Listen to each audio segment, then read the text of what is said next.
السلام علیکم ورحمۃ اللہ وبرکاتہ۔ الحمدللہ والصلاة والسلام علی سیدنا و نبینا رسول اللہ صلی اللہ علیہ وسلم، اما بعد۔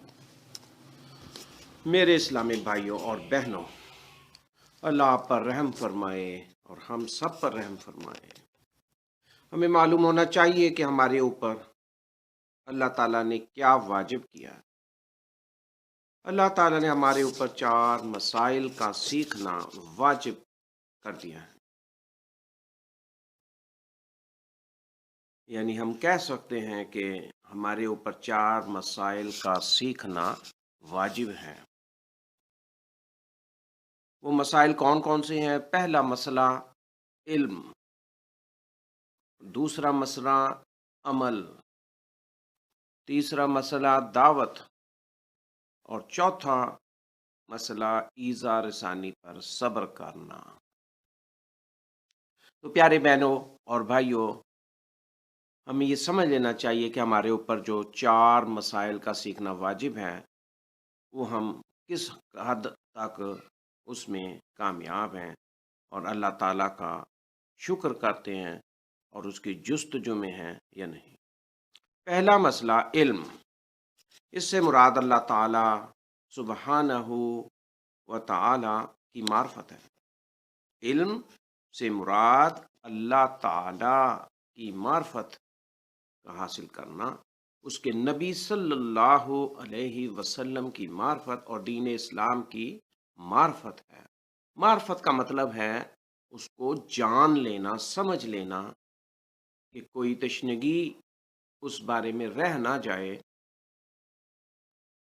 کیونکہ بلا علم و معرفت اللہ تعالیٰ کی عبادت کرنا مناسب و جائز نہیں ہے، اور جو شخص ایسا کرتا ہے اس کا انجام ضلالت و گمراہی ہے، اور ایسا کرنے میں وہ عیسائیوں کی مشابہت کی مانند ہے، ان کی مشابہت یعنی کہ اختیار کر رہا ہے۔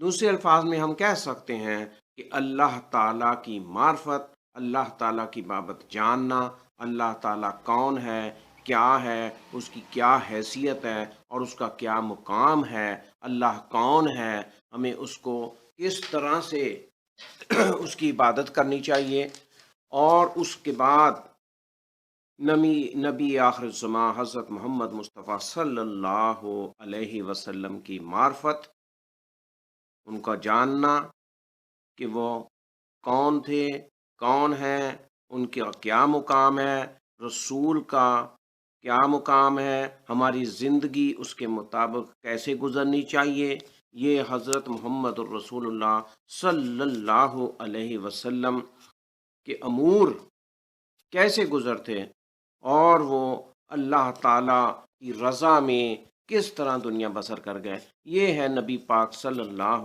علیہ وسلم کی معرفت۔ اور اس کے بعد تیسری جو چیز علم میں داخل ہے، وہ دین اسلام کا جان لینا، سمجھ لینا اور دین اسلام کی معرفت ہے۔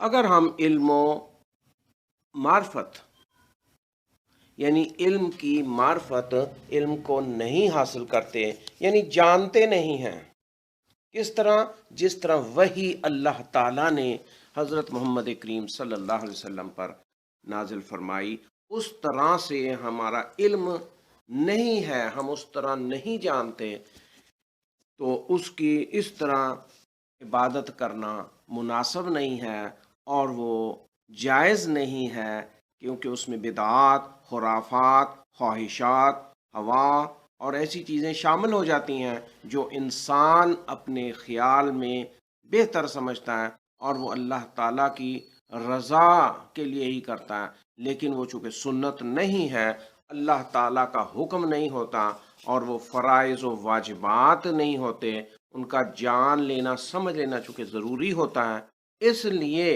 علم سے غافل رہنا، اس کی معرفت حاصل نہ کرنا، یہ جائز نہیں، اور اس کا انجام پھر گمراہی اور ضلالت ہوتا ہے۔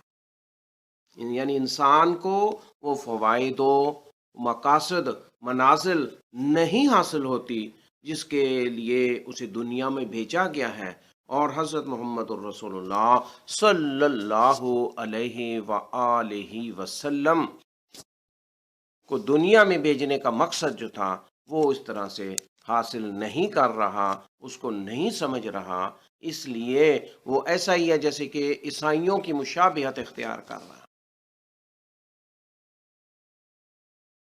دوسرا مسئلہ، عمل۔ عمل کرنا واجب ہے۔ جس شخص نے علم حاصل تو کیا اور عمل نہیں کیا، اس کی مثال یہودیوں کی سی ہے۔ اس نے یہودیوں کی مشابہت اختیار کی، کیونکہ جس نے علم حاصل کیا اور عمل نہیں کیا وہ شیطان کے منجملہ ہیلوں میں سے ہے، اور شیطان کے ہیلوں میں سے یہ بھی ہے کہ وہ انسان کے ذہن میں یہ وہم ڈالتے ہوئے اسے علم سے متنفر کرتا ہے کہ وہ ایسی صورت میں، یعنی ناعلمی کی وجہ سے، اللہ کے ہاں معذور سمجھا جائے گا، حالانکہ اسے نہیں معلوم کہ جس شخص کے لیے علم حاصل کرنا ممکن ہے پھر بھی اس نے علم حاصل نہیں کیا تو اس پر حجت قائم ہو گئی، اس پر حجت قائم ہو گئی۔ اور یہی ہیلا قوم نوح کا بھی تھا، جس وقت انہوں نے اپنی انگلیاں اپنے کانوں میں ڈال لیں اور اپنے کپڑوں کو اوڑھ لیا اور نہ سمجھنے کا ارادہ کر لیا، تاکہ ان پر حجت قائم نہ ہو، تاکہ وہ اگر کچھ نہیں سنیں گے، کپڑوں میں قید ہو کر پڑے رہیں گے، ان کو معلوم نہیں ہوگا، تو اس طرح ان پر حجت قائم نہیں ہوگی اللہ کے آگے۔ تو یہ بات واضح ہو گئی کہ پہلا مسئلہ علم کا حاصل کر لینا اور اس پر عمل کرنا۔ نبی پاک صلی اللہ علیہ وسلم نے اس میں استطاعت کا بھی حل رکھا ہے کہ ہر شخص ایک جیسا عمل نہیں کرتا، عمل میں کمی بیشی ہو سکتی ہے، لیکن اس کو مطلوبہ مقدار تک لے جانے کی جستجو اور کاوش و کوشش ہونی چاہیے۔ بغیر عمل انسان کامیاب نہیں ہو سکتا۔ اب آئیے تیسرا مسئلہ جو علم حاصل کر کے عمل کرنے کے بعد ہمارے کردار سے آگے بات ہے، وہ ہے دعوت۔ کیونکہ علماء اور دعات ہی انبیاء کرام کے وارث ہیں۔ دعات دعوت دینے والے، علماء جن سے علم حاصل کیا جاتا ہے، جو علم پہنچاتے ہیں، انہیں علماء کہا جاتا ہے، اور دعات جو دعوت دیتے ہیں اپنے علم و عمل کے ذریعے سے، قرآن و حدیث کے دلائل کے ساتھ اور قرآن و حدیث کی حجت سے، تو ہمیں ان کا وارث قرار دیا گیا۔ یعنی دعوت، علماء اور دعات ہی انبیاء کرام کے وارث ہیں۔ دعوت دینے میں یہ اس قدر اہمیت کی حامل بات ہے۔ اور اللہ تعالیٰ نے بنی اسرائیل پر لعنت فرمائی ہے، بنی اسرائیل پر لعنت فرمائی ہے، انہیں ملعون قرار دیا ہے، کیونکہ وہ آپس میں ایک دوسرے کو برے کاموں سے جو وہ کرتے تھے روکتے نہ تھے۔ جو کچھ بھی یہ کرتے تھے یقیناً وہ بہت برا تھا۔ دعوت اور تعلیم فرض کفایہ ہیں، اگر اسے اتنے لوگ انجام دیتے ہیں جو کافی ہیں تو کوئی بھی گنہگار نہیں ہوگا، اور اگر سبھی لوگ اسے چھوڑ دیتے ہیں تو سب کے سب گنہگار ہوں گے۔ اس کا مطلب یہ نہیں ہے کہ کچھ لوگ دعوت دیں اور باقی نہ دیں۔ دعوت دینا بھی اللہ کے راستے میں، اللہ کی رضا میں بہت اہم و افضل کام ہے، اللہ تعالیٰ کا محبوب، اللہ تعالیٰ نے اسے محبوب عمل قرار دیا۔ دعوت دینا بھی ایک عمل ہے، جیسے علم حاصل کرتے ہیں، عمل کرتے ہیں، تو دعوت بھی ایک عملی مثال ہے دین حقہ، اسلام کو پیش کرنے کی۔ اب آئیے چوتھا مسئلہ جو ہمیں حاصل کرنا ہے، سمجھنا ہے، معرفت حاصل کرنی ہے، وہ ہے اس سارے اعمال پر ان تمام مسائل پر، یعنی علم کے راستے میں، عمل کے راستے میں اور دعوت کے راستے میں اگر کوئی ایذا رسانی آتی ہے، ہمیں تکالیف سے گزرنا پڑتا ہے، تو اس پر ہے صبر کرنا، یعنی علم حاصل کرنے، اس پر عمل کرنے اور اس کی طرف دعوت دینے کی راہ میں پیش آنے والی ایذا و تکالیف پر صبر کرنا، رک جانا، برداشت کر لینا، یہ واجب ہے۔ اللہ تعالیٰ نے قرآن کریم میں سورت والعصر، العصر سورت نازل فرمائی جو قرآن کا مکمل حال ہے، اور انسان کیسے زندگی گزارے، انسان کس طرح اس دنیا میں سے، اس سفر میں سے ہو کر گزرے، اپنی منزل کو پا لے۔ فرمایا والعصر ان الانسان لفی خسر، والعصر ان الانسان لفی خسر الا الذین آمنوا وعملوا الصالحات وتواصوا بالحق وتواصوا بالصبر۔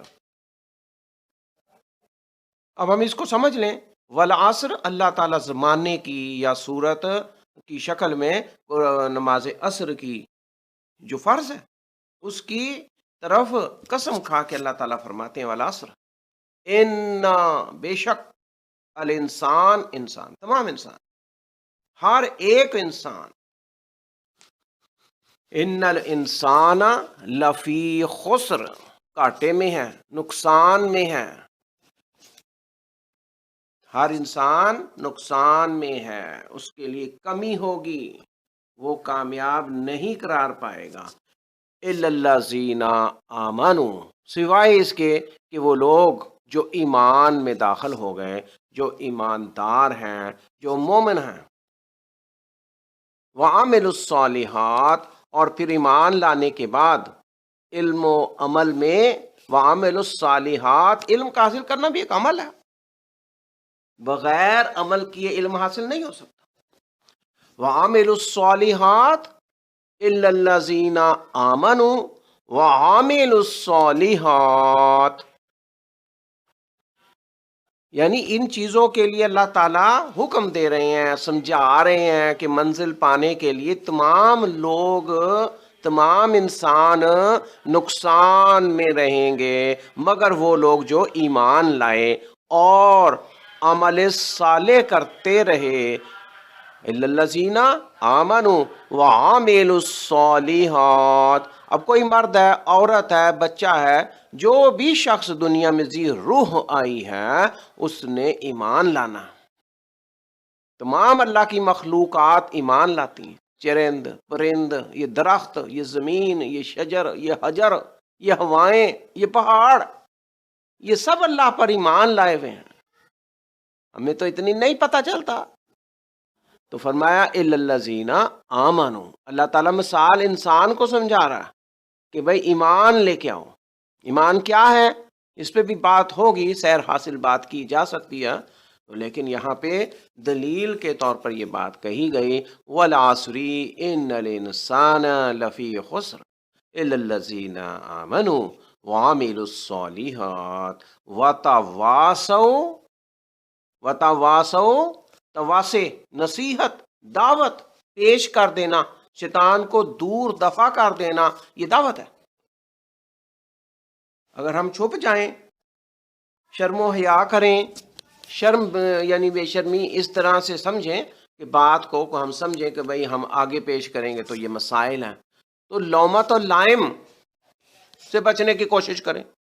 بھئی اللہ کے رستے میں تکالیف تو آنی ہے، تو دعوت میں سب سے زیادہ تکالیف آتی ہیں، علم حاصل کرنے میں اتنی تکلیف نہیں آتی، عمل کرنے میں اتنی تکلیف نہیں آتی جتنی دعوت پیش کرنے۔ اب کوئی شخص ہے، اللہ سے پیار کرتا ہے، محبت کرتا ہے، اللہ کی عبادت کرتا ہے، وہ نبی پاک صلی اللہ علیہ وسلم کے طریقے پہ عمل کر لیتا ہے، اپنی زندگی گزار رہا ہے، تو اسے وہ تکالیف نہیں آئیں گی جو اللہ تعالیٰ کے رستے میں دعوت پیش کرنا۔ جب نبی پاک صلی اللہ علیہ وسلم نے طائف کے پہاڑ پر چڑھ کے کہا کہ قولو لا الہ الا اللہ تفلحو. اب یہ دعوت تھی، ان کو دعوت دی گئی کہ بھئی اللہ پر ایمان لے آؤ، باقی سب کو چھوڑ دو. لا الہ الا اللہ یہی کہا گیا کہ کامیاب ہو جاؤ گے.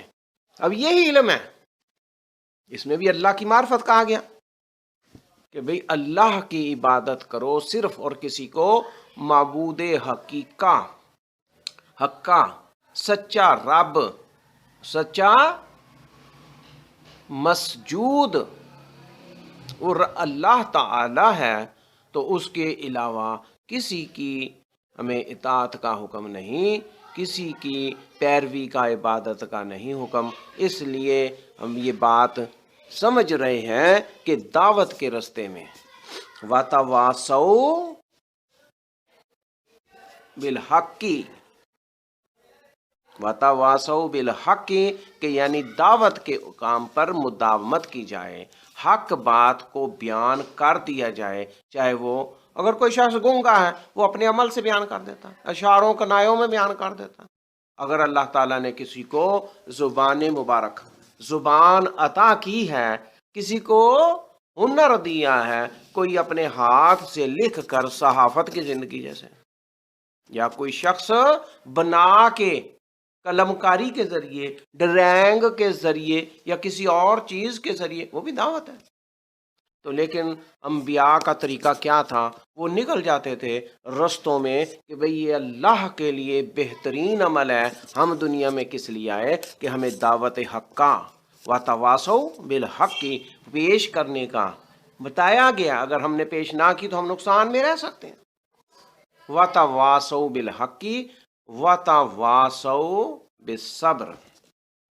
تو وَتَوَاصَوْا میں یہ بات آ گئی کیونکہ یہ تیسرا مسئلہ جو ہم نے سمجھنا ہے وہ ہے دعوت. اسی لیے اللہ تعالیٰ نے بنی اسرائیل پر لعنت فرمائی ہے، کیونکہ وہ ایک دوسرے کو برے کاموں سے جو وہ کرتے تھے نہیں روکتے تھے. جو کچھ بھی وہ کرتے تھے وہ یقیناً برا تھا. تو دعوت اور تعلیم یہ بھی واجب ہے، ان کا حاصل کرنا، سیکھ لینا یہ فرض کفایہ ہے. کفایہ کا مطلب یہ نہیں ہے کہ کچھ لوگ کر لیں. اب کوئی شخص کرتا، کوئی نہیں کرتا، جس نے نہیں علم حاصل کیا، جس نے یہ تینوں چاروں چیزیں نہیں سمجھی، علم عمل نہیں کیا حاصل، تو پھر وہ کیسے کامیاب ہوگا؟ تو فرض کفایہ کا یہ مطلب نہیں کہ کچھ لوگ کر لیں. اس میں اللہ تعالیٰ نے قرآن پاک میں بتایا گیا ہے کہ ایک طائفہ منصورہ ہے، وہ ایک خاص تاکیدی بات ہے. جیسے انبیاء کا کام ہی صرف دعوت دینا تھا، ان کا اور کوئی مشن نہیں تھا. نہ انہوں نے لذتیں حاصل کرنا ان کا مقصد تھا، دنیا میں کچھ حاصل کرنا، زمینیں جائیدادیں بنانا ان کا کوئی مقصد نہیں تھا، بچے پیدا کرنا کوئی ان کا مقصد نہیں تھا. یہ زندگی کے چونکہ امور ہیں، اس میں سے وہ گزرتے چلے گئے، لیکن ان کا اصل کام، مشن الہی جو سونپا گیا تھا وہ یہی تھا کہ وہ دعوت الہیہ میں لگ جائیں. وہ طائفہ منصورہ، اس لیے علماء انبیاء کے وارث قرار دیے گئے ہیں کہ وہ علم کو آگے پہنچاتے. علم پہنچانا یہ بھی دعوت ہے. تو اس لیے یہ بات سوچ لینا. اب ہم کہہ دیتے ہیں کہ بھئی ہم گناہ گار ہیں، ہم گناہ گار نہیں ہوں گے. تو گناہ گار ہونا اور نقصان میں ہونا ایک طرح ہی کہ ایک ہی چیز کے دو رخ ہیں.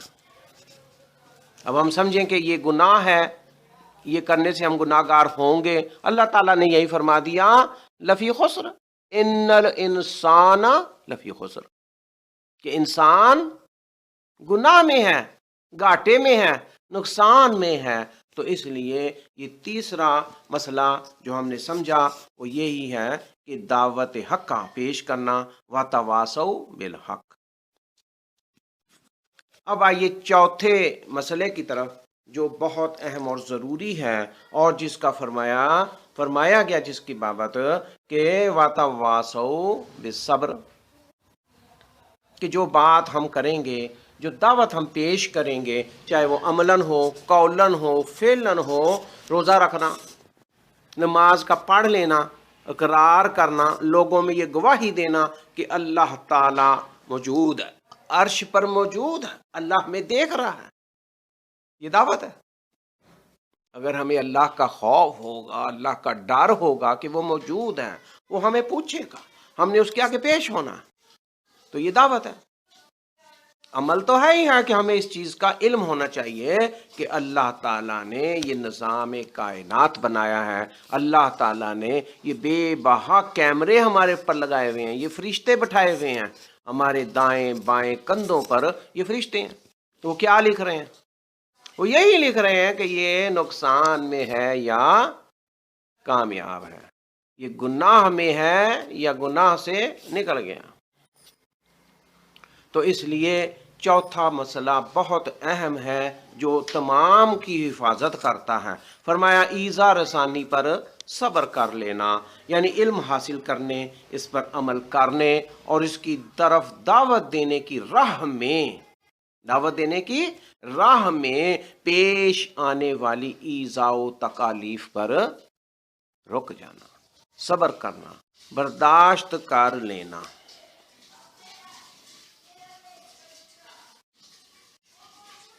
جہالت و ناواقفیت کو ختم کرنے میں حصہ لیتے ہوئے اور واجب علم کے حصول کو آسان بنانے کے لیے ہم نے یہ مختصراً بات کی ہے کہ اس سے قرآن و حدیث کا بہت ثبوت ملتا ہے کہ انسان کس طرح سے اپنی زندگی کے مقاصد حاصل کرے، اور اس میں اللہ تعالیٰ نے قرآن پاک کی بہت سے علماء اور محدثین اور اس سے اوپر ائمہ اور انبیاء یہ بات پائی جاتی ہے کہ وہ کہتے ہیں کہ اگر اللہ تعالیٰ صرف سورت عصر ہی اتار دیتا تو ہمارے لیے کافی تھی۔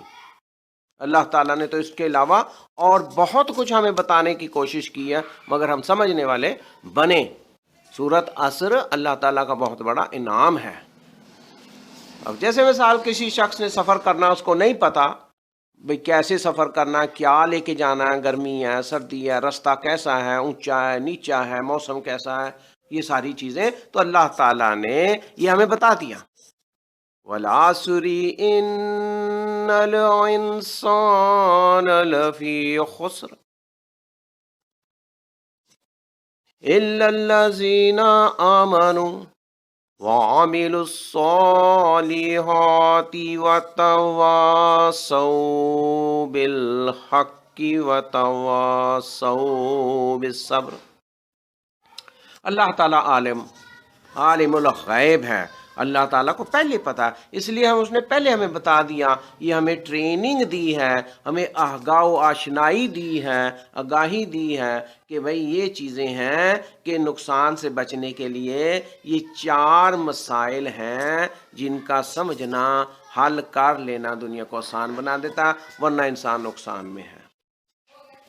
اب مختصراً کہہ سکتے ہیں کہ یہ 4 مسائل، ان کا سمجھنا حاصل کرنا واجب ہے۔ علم کی معرفت، عمل اس کے اوپر کرنا، جو علم حاصل کیا ہے، جو فرائض علم ہے، فرائض میں ہے اس کا سیکھنا فرض ہے، اسی طرح اس پر عمل کرنا، اور تیسری بات ہے اس کو اللہ کے راستے میں آگے پہنچانا۔ یہ قیامت تک جاری رہے گا، اور قرآن پاک اور قرآن و حدیث، علوم شریعہ یہ قیامت تک موجود رہیں گے، کوئی اس کو ختم نہیں کر سکے گا۔ اللہ تعالیٰ نے اس پر اپنی ضمانت دی ہے، اللہ تعالیٰ نے اس پر اپنی حفاظت کا ذمہ لیا، تو اس لیے ان 4 چیزوں کو اچھی طرح اللہ تعالیٰ توفیق دے ہم سمجھیں اور یہ ان پر عمل کریں تاکہ ہماری منزل آسان ہو اور ہم دنیا و آخرت میں بچ جائیں نقصان سے اور گناہ سے، کہ اللہ کے مجرم قرار نہ پائیں۔ والسلام علیکم ورحمۃ اللہ وبرکاتہ۔ آمین یا رب العالمین۔